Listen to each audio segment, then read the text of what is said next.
Hello दोस्तों। आज की इस स्टोरी का नाम है पति की सच्चाई। मेरा नाम ज्योति है। आज मैं आपको अपनी कहानी सुनाने वाली हूँ। आज ही मेरी शादी अमर से हुई है। शादी एक बड़े अच्छे घर में हुई है। पैसों की कोई कमी नहीं थी।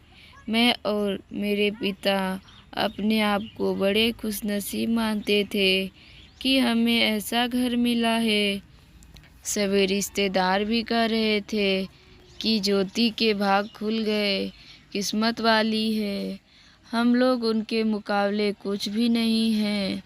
पिताजी के पुराने परिचित होने के वजह से मेरी शादी उस घर में हो गई।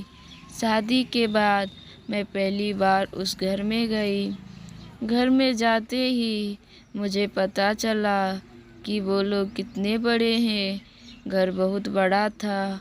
पहली बार था जब उनका घर मैंने देखा था। सब कुछ बहुत अच्छा था। का समय आ गया, लेकिन उसके पहले मेरी सास और ननद मुझे अकेले में ले गई। मेरे समझ में नहीं आया। मुझे लगा कुछ बात करना होगी।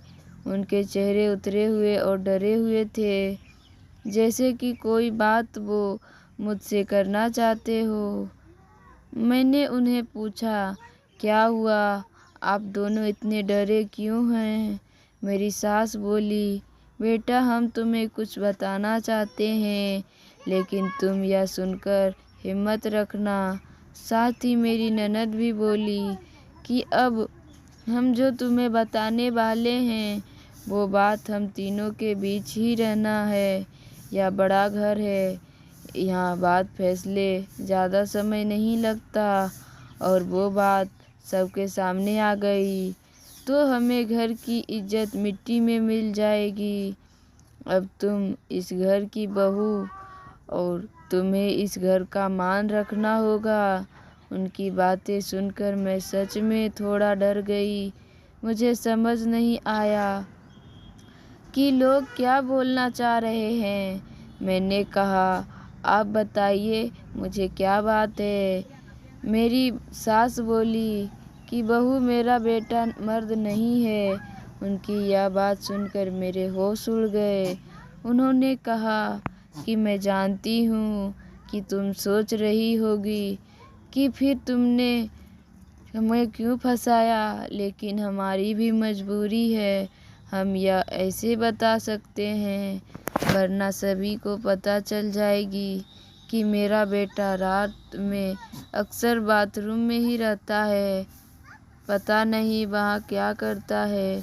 जब भी उसे पूछो तो यही कहता है कि उसका पेट खराब है।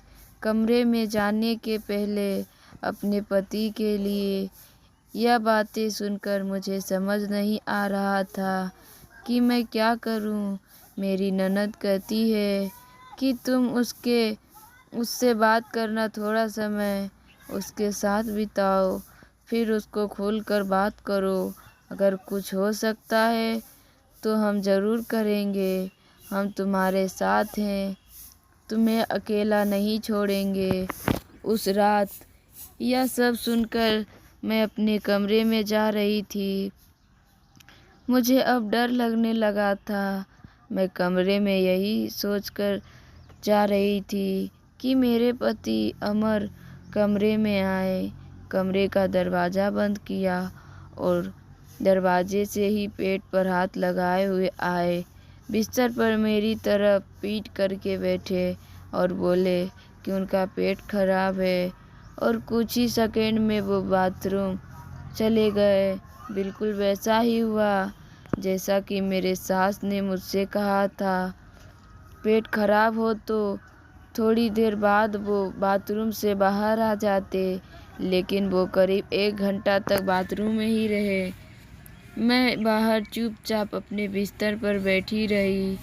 उन्हें मैंने आवाज़ भी नहीं दी। बस यही सब सोचते सोचते मैं बिस्तर पर लेट गई। करीब 2 घंटे बाद वो बाथरूम से निकले। मेरा अब उनसे बात करने का मन ही नहीं था। मुझे लगा कि मेरे साथ धोखा किया गया। वो भी चुपचाप अपने बिस्तर की साइड पर जाकर सो गए। सुबह मैं अपने आप को खुशकिस्मत मान रही थी और रात होते होते अपनी किस्मत को कोसने लगी। सुबह मैं जल्दी उठी और बाथरूम गई। बाथरूम में जैसे ही गई मेरे होश उड़ गए, क्योंकि बाथरूम में एक नई नाइटी थी, साथ ही मेकअप का सामान। यह सब क्या था मुझे समझ नहीं आ रहा था।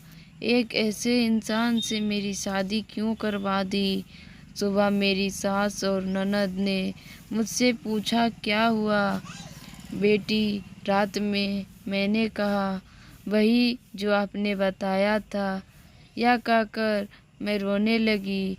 मेरी ननद ने कहा माँ से कह रही थी ऐसे किसी लड़की की ज़िंदगी खराब मत करो, लेकिन तुम सभी ने मेरी बात नहीं मानी। अब यह क्या ऐसे ही घुट घुट कर यहाँ रहेगी। मेरी सास बोली कि बेटा तू जो भी फैसला लेगी हम तेरे साथ हैं, लेकिन तुझे यह वचन देना होगा कि यह राज तेरे मुंह से नहीं निकलेगा। अगली रात फिर वो कमरे में आए। मुझे अब उनकी तरफ देखने का भी मन नहीं हो रहा था। मैं चुपचाप अपना बिस्तर के साइड सो गई, क्योंकि अब बात करने को रखा क्या था। उन्हें भी अभी तक कुछ बात नहीं की, उसकी वजह भी मैं जानती थी। थोड़ी देर वो बिस्तर पे बैठे रहे और फिर उठकर वो बाथरूम में चले गए। मैं समझ गई थी कि वो क्या करने गए हैं। थोड़ी देर बाद बाथरूम से चीज़ें गिरने की आवाज़ आने लगी, कुछ टूटने की। थोड़ी देर बाद आवाज़ रुकी और इस बार वो जल्दी ही बाथरूम से बाहर आ गए। आकर बिस्तर पर सो गए। हमारे बीच कोई बात नहीं हो रही थी। मैं तो यह सोच रही थी कि मैं क्या करूं। यही सब सोचते सोचते नींद आ गई। सुबह जल्दी उठी और फिर मैं बाथरूम में गई, लेकिन इस बार बाथरूम में जब गई तो सब कुछ बिखरा हुआ था। नई नाइटी को फाड़ दिया था, मेकअप का सामान बिखरा हुआ था। बाथरूम में कचरे में एक कागज़ भी थी जिस पर लिखा था टू माई ब्यूटीफुल वाइफ।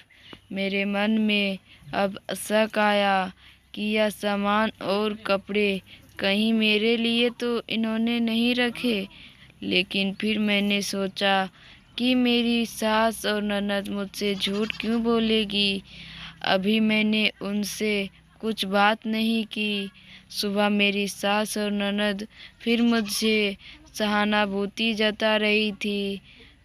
मुझे उनकी बातों से लगा कि वो चाहती है कि मैं अमर को छोड़कर इस घर से चली जाऊं। मुझे अब मेरी सास और ननद पर शक हुआ। मैंने घर की पुरानी नौकरानी से बात की। मैंने बातों बातों उससे पूछा कि अमर कैसे हैं। वो बोले कि वो तो बहुत सीधे हैं। उनकी माँ और बहन तो चाहती थी कि उनकी शादी उनके बहन के पति के रिश्तेदार से हो। बहन और माँ तो बहुत कोशिश की, लेकिन उनके पिता नहीं माने और उनके दोस्त के परिचित यानी आपसे शादी करवा दी। वो दोनों तो आपकी शादी के खिलाफ थे। कई दिनों तक घर में विवाद भी होता था, लेकिन तुम्हारे पति अमर ने कहा कि पापा जो बोले वही करते हैं। मुझे अब पता चल गया था कि मेरी सास और ननद मुझे क्यों भगाना चाहते थे। इसलिए उन्होंने मुझसे झूठ कहा था। उन्होंने शायद अमर को कुछ कहा होगा। रात अब मैं अमर से बात करने का इंतज़ार कर रही थी। वो कमरे में आए तो उनका मुंह तो उतरा हुआ था। यह पहली बार था जब मैं उनसे बात करने वाली थी। उनके आते ही मैंने कहा आप मुझसे कुछ बात करना चाहते हैं। वो बोले अब बात करने को रखा क्या है। पापा का विश्वास था कि वो घर बन अच्छा है, इसलिए मैंने माँ और बहन की ना सुनकर तुमसे शादी की और तुमने सच छुपाया। मैंने बोला, क्या सच? सच कि तुम मुझसे शादी नहीं करना चाहती थी, तुम्हारी ज़िंदगी में अभी भी कोई और है। यह बात तुमने ही तो माँ को बताई थी। घर की इज्जत और पापा के कारण मैं चुप हूँ, कुछ कदम नहीं उठा रहा। और मैंने भी देख लिया, रात ज़िंदगी में बहुत स्पेशल होती है, लेकिन मेरे बाथरूम में 2 घंटे रहने पर भी तुम्हें फ़र्क नहीं पड़ा। माँ ने सही कहा था कि तुम आवाज़ भी नहीं दोगी, बात भी नहीं करोगी। मैंने बोला, बाथरूम में रुकने को उन्होंने कहा था, और वो कपड़े और मेकअप वो मेरी बहन ने रखा था। कहा था पहली रात का गिफ्ट है तुम्हारे लिए, बाथरूम में रखा था।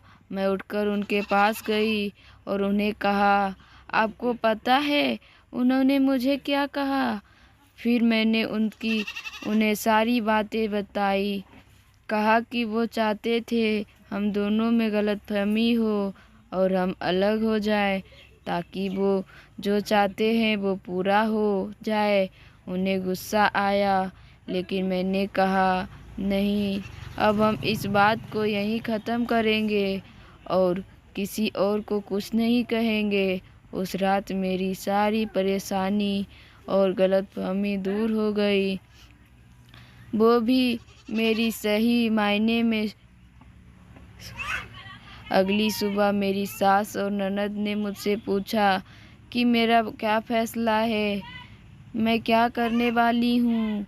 मैंने कहा कि मैं आप दोनों को माफ़ करके एक नई शुरुआत करना चाहती हूँ। आपको मुझसे कोई शिकायत नहीं होगी। मैं एक बहुत अच्छी बहू बनकर दिखाऊंगी। मेरे चेहरे पे मुस्कान देखकर उन्हें चेहरे उतर गए। ननद तो उसी दिन अपने घर चली गई। धन्यवाद। अगर मेरी कहानी पसंद आए तो मेरे चैनल को सब्सक्राइब कीजिए और मेरे वीडियो को ज़्यादा से ज़्यादा शेयर कीजिए।